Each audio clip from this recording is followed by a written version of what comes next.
Boa noite, boa noite, boa noite, boa noite, boa noite. Sejam todos muito bem-vindos a mais uma tradicional aula de segunda-feira, onde toda segunda-feira a gente entra ao vivo e online para falar sobre um determinado assunto, um determinado tema.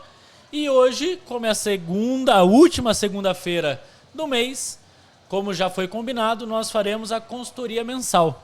Como nós dividimos as aulas, toda segunda-feira tem uma aula, 19h30, isso você já sabe. Cada mês terá um tema e a última segunda-feira vai ser uma dúvida de consultoria, onde vocês pais mandam perguntas de maneira antecipada e a gente aqui acaba respondendo, né? Essa é a aula de número 72? Será? Enquanto o diretor está vendo, vocês estão vendo a gente num ambiente diferente, porque hoje a aula está sendo aqui diretamente de Aparecida de Goiânia, que aqui está acontecendo a Gold Cup, uma competição que envolve mais de 4.000 atletas, mais de 300 equipes, e a gente, em parceria com a Gold Cup, estamos fazendo podcast aqui todos os dias e também transmissão dos jogos, inclusive faremos as transmissões das finais, que vão ser no sábado. Então você que é membro da trilha do futebol, já aconselho que acompanhe com a gente, tá? Qual é a aula? 272, então ele tinha razão e eu estava errado, né? Então, essa é a aula nossa de número 272, consultoria mensal sobre parte de observação técnica, enfim. E vocês, pais, mandaram perguntas de maneira prévia. Vamos lá. Ó, Josiane Mariquito. Minha dúvida é saber qual a idade que nós, pais, devemos cobrar do filho. Idade nenhuma. Mas como não? Adulto tem discernimento do que é certo e do que é errado, que pode e que não pode, a criança não. A criança só quer se divertir com a bola nos pés.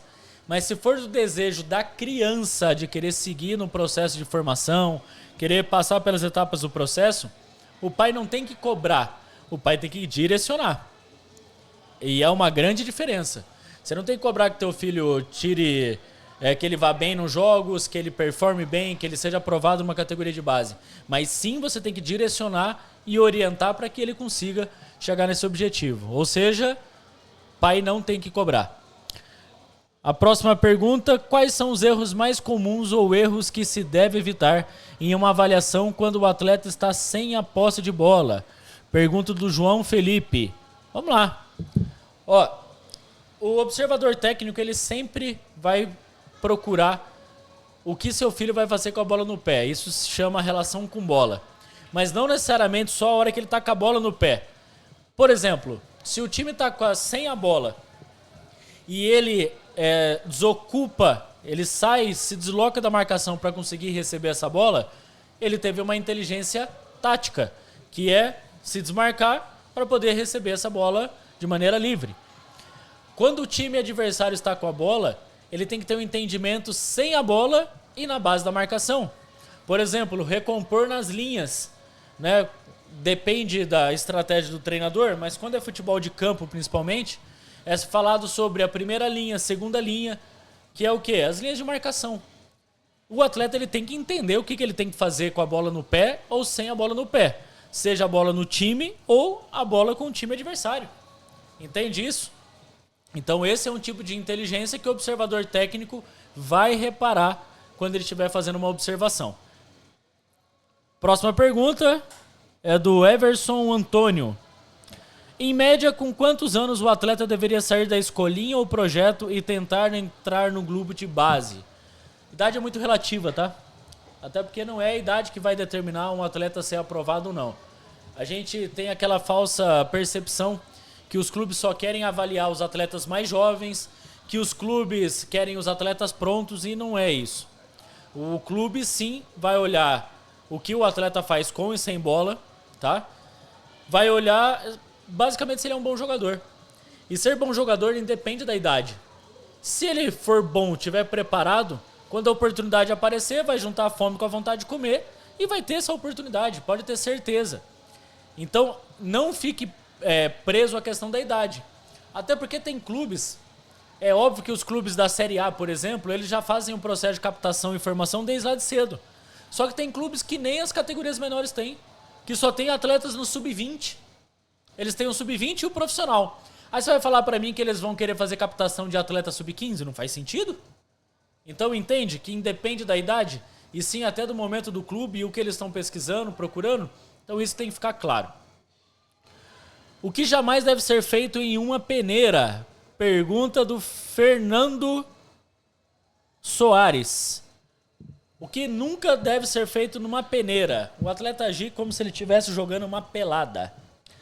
Você, pai, você deve ter jogado bola quando você era mais novo, tentado passar pelas etapas do processo, pode até ter virado um profissional. Pelada é diversão.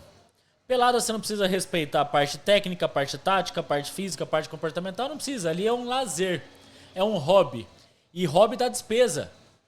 Hobby dá despesa. Entenda isso. Hobby dá despesa. Agora, quando a gente vai, um atleta, ele tem o desenvolvimento dele dentro de um jogo ou dentro de uma avaliação, como se ele estivesse jogando uma pelada, quer dizer que ele não tem comprometimento nenhum do que está acontecendo.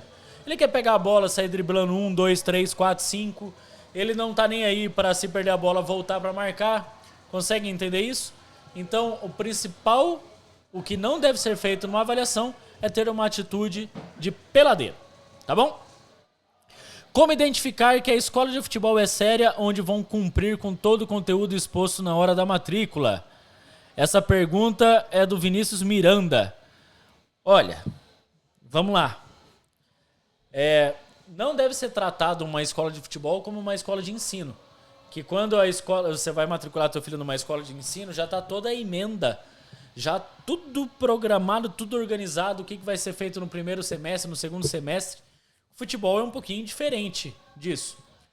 Mas o que você pode tratar para ver se uma escola é séria é se... Eu sempre falo da consideração das diferenças das escolas, da escola âncora e escola balão. Escola âncora é quem está preocupado só com mensalidade, não está preocupado com o processo de evolução, não está preocupado com as dificuldades que os alunos acabam tendo no processo de formação. Já uma escola balão é uma escola que está preocupada como um todo. É óbvio que também está preocupado, sim, com a questão financeira, de mensalidade, até porque ter uma escola de futebol é um negócio, tá? Só que não é a preocupação principal. Ele está preocupado com a formação como um todo, ele está preocupado com o atleta, ele chegar na escola e ele sair melhor do que quando ele entrou. Porque esse é o princípio de todo treinamento. É o atleta, tá? O ser humano, ele se desenvolver, ele ir embora melhor do que quando ele chegou. Então esse é o principal ponto para você identificar se ela é uma escola séria ou não. Como um pai consegue saber se seu filho está pronto para uma avaliação em clube? Vamos tratar a avaliação em clube como se fosse um vestibular? Você nunca vai saber se ele está 100%. Não tem como, O vestibular é justamente para isso. O teste, a avaliação, é justamente por isso. Ele saber, tem uma preparação prévia na parte técnica, tática, física e comportamental, mas para ele saber mesmo, é só estando dentro das 4 linhas, passando pelas etapas do processo, passando pela dificuldade, se frustrando, sendo reprovado. E cada avaliação que ele for fazer, ele vai melhorar sempre cada vez mais. Então, essa é a principal dica que eu posso dar para você entender. Mas saber 100% se ele vai estar pronto para uma avaliação, se alguém chegar para você e falar que tem a fórmula mágica para que isso aconteça, não existe. Tá bom? Por que os técnicos nas categorias de base não orientam a deficiência específica de cada atleta durante os treinos, ao invés de quererem atletas já prontos, mesmo meninos sendo muito jovens? É simples, porque um treinador de categoria de base, ele tem no elenco ali 25, 30, 35 atletas, e muitas vezes é ele, um preparador físico, quando tem, para comandar todo mundo. É pouco tempo de treinamento para conseguir desenvolver todo mundo na sua pessoalidade, na sua especificidade. Então não é tão simples assim um processo.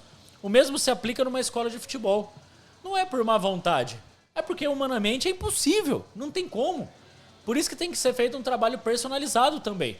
Tem que ter um complemento. Senão fica difícil. Não tem como. Já estou adiantando, tá? E novamente, não é por falta de vontade. Próxima pergunta aqui, tá sem o nome do pai, mas o que fazer após um erro do goleiro? Normal. Errou, faz parte do processo de formação. A gente vê goleiro profissional errando? Não vai ver menino em escola de futebol ou o menino em categoria de base errando? É natural. Agora, o que vai diferenciar um atleta do outro é o que ele faz a respeito do que acontece. Porque dois goleiros podem errar. Um erra e se acua, fica chateado, fica mal e aí não consegue performar mais. Enquanto o outro erra e sabe que faz parte do jogo, já melhora, já volta pro jogo e pronto, acabou. Mesmo lance, mesmo acontecimento, com duas reações diferentes. E eu recomendo que você treine seu filho mentalmente para que ele esteja no caso do segundo goleiro. Show? Bom, basicamente essas perguntas. Quanto tempo já deu, diretor? Rapaz, já foi pergunta pra caramba aqui. Das perguntas que vocês pais mandaram. E eu quero que vocês fiquem atentos, tá? Porque agora no mês de abril nós entraremos num novo conteúdo. Que nós estamos falando de pilares, tá? Pilar do treinar bem, comer bem, dormir bem e parte comportamental. Então, vocês já podem soltar as perguntas de vocês desde a primeira aula. Eu, junto com o meu diretor aqui, a nossa equipe, a gente já pega todas essas perguntas e quando chegar na consultoria mensal, vou ter o maior prazer em poder responder a tua pergunta, tá? Mas não deixa de mandar porque a tua dúvida pode ser a dúvida de outros pais. Bom, essa foi a aula nossa de número 272, consultoria mensal, na parte de observação técnica, o que os observadores técnicos procuram. Conta sempre com a gente, estamos sempre à disposição. Valeu!